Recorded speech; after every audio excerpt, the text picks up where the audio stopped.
पवित्र रमजान महिन्यात बाळापूर शहरातील वातावरण इबादतीच्या रंगात रंगलंय। रोजेदार सकाळपासून संध्याकाळपर्यंत सुमारे 13 तास 45 मिनिटं उपवास ठेवून अल्लाहची इबादत करतायत। शहरातील विविध मशिदींमध्ये आकर्षक विद्युत रोषणाई करण्यात आल्यानं धार्मिक वातावरण अधिकच उजळून निघालंय।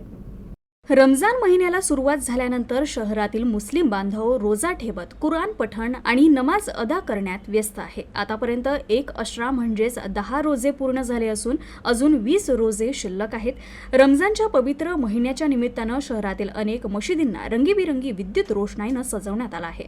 विशेषतः छोटी शाही मस्जिदसह इतर मशिदींमध्ये आकर्षक रोषणाई करण्यात आली असून संध्याकाळ होताच या रोषणाईनं परिसर उजळून निघतो। इफ्तारच्या वेळी मशिदींमध्ये आणि घरात विशेष दुआ केली जात आहे, तर नमाज तरावीमध्ये मोठ्या संख्येनं भाविक सहभागी होत आहेत। त्यामुळे संपूर्ण शहरात शांतता, बंधुता आणि आध्यात्मिकतेचं सुंदर वातावरण पाहायला मिळतंय।